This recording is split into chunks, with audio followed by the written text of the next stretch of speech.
A friend of mine, someone who was in the music industry in LA, someone who could give you stories about your favorite superstars that are ripped right out of the tabloids. You know, those "it's all true and more" stories right out of the tabloid headlines. Texted me 4 words this morning.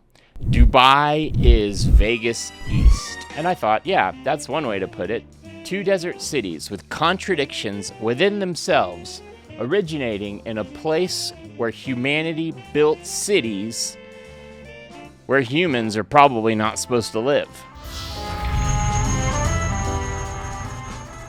Las Vegas is also a built city with no history or organic culture other than rattlesnakes. I just posted a video saying Dubai was on fire while Medellin was doing great.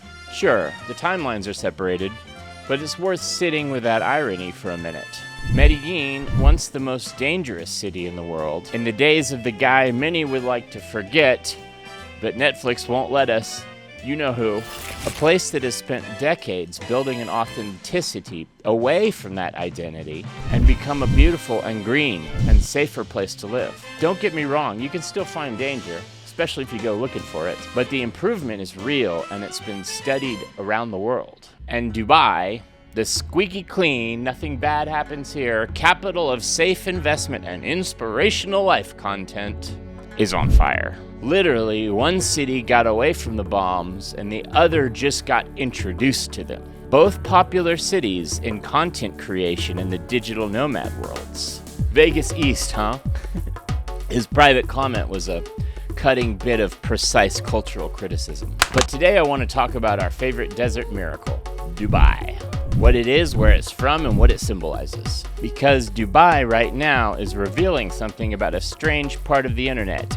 The Manosphere. Content economy, the performance of wealth. And I think it's worth slowing down and actually looking at what's happening. First, for some context, because most people don't even realize how new Dubai actually is. Before the Lamborghinis, before the 1960s, Dubai was nothing but a fishing settlement on the Persian Gulf, salt and sand. That's it, small, modest, pearl diving, that original luxury export was only a little clue of the jewel it was to become. In those days, just trade in the basic sense. Then oil changes everything. As it does, I should know I'm from Texas.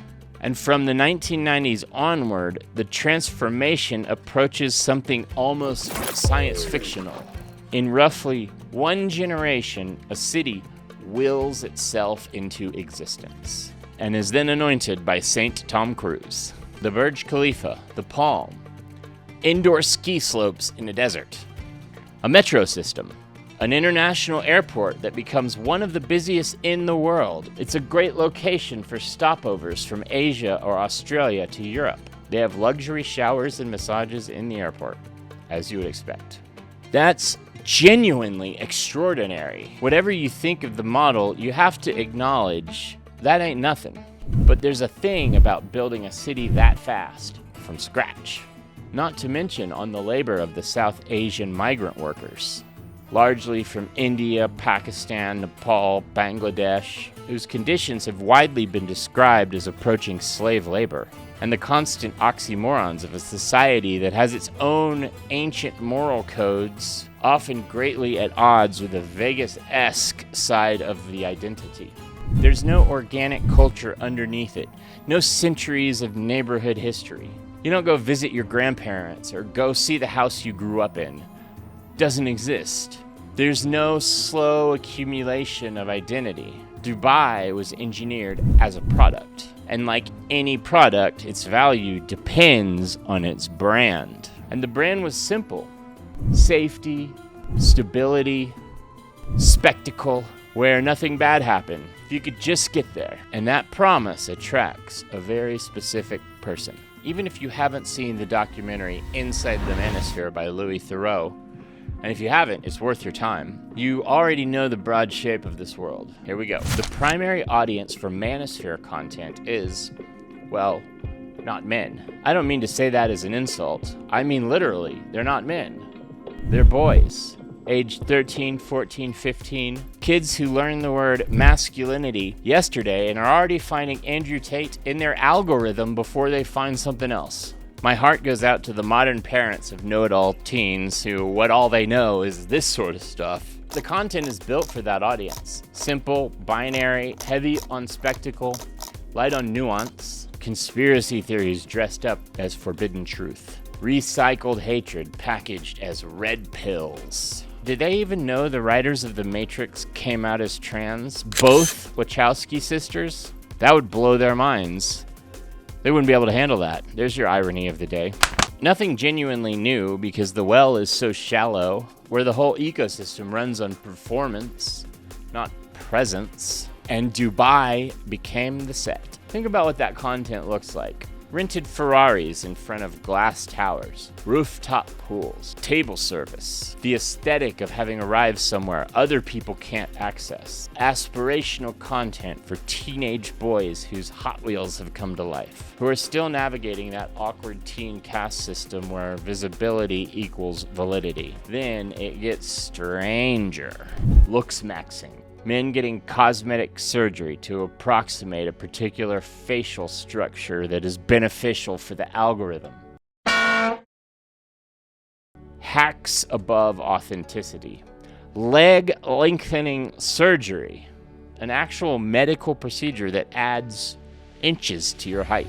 Being pursued for status. These are becoming cartoon people. The body itself becomes a product optimized for performance as well. And underneath all of it, all those rented Lambos, those rented penthouses, where they always mention the high monthly cost to counter the unmanliness of lack of ownership. Rented views, rented, you name it, all sorts of things. The whole thing a stage and us merely influencers, strutting about. Dubai was the perfect city for it because Dubai itself was running the same logic, performing permanence, performing invulnerability.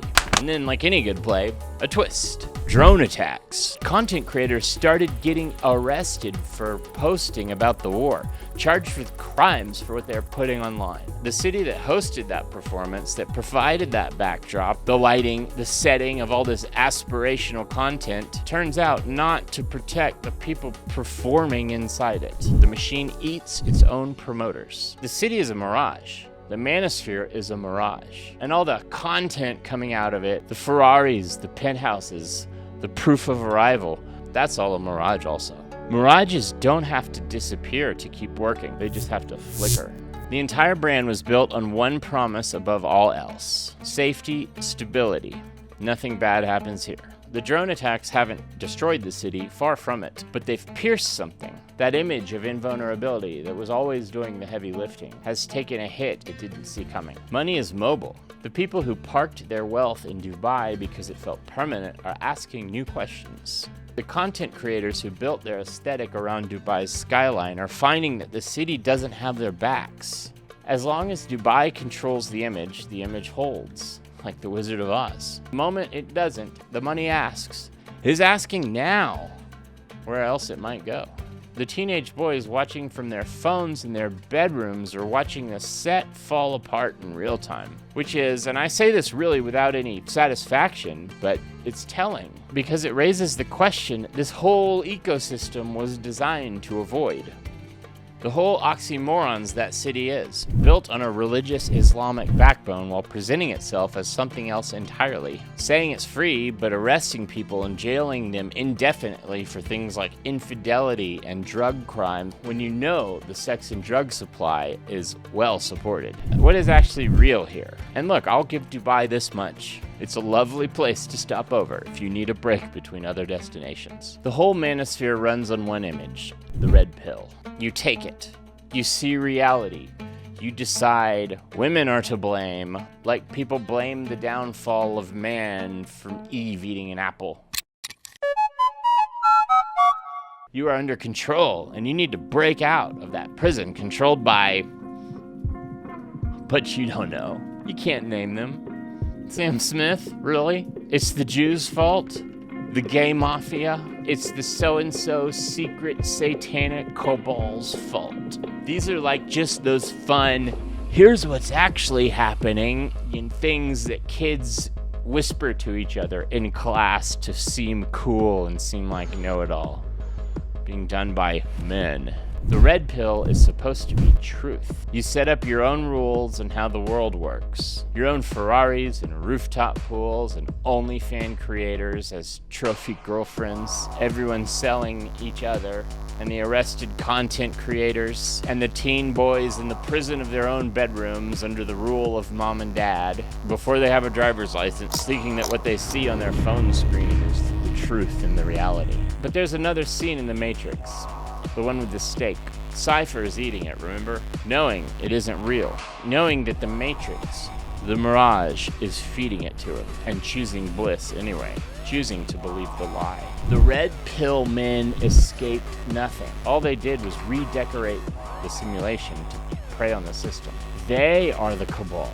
They took their own simulation and called it truth, a way out, and sold it as digital dreams. It's truly reversed. They say they've escaped these mysterious controls when all they've done is create a matrix of their own making.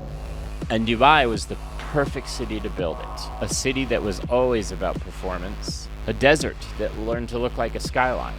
A mirage that attracted other mirages. Until the drone shows up and the cameras pointed away from them and the content creators got arrested and their teenage audience watched from their bedrooms while the set came down. Vegas East. Another desert, another mirage. Please like and subscribe. I'm Edward. This is The Edward Effect. Toodaloo.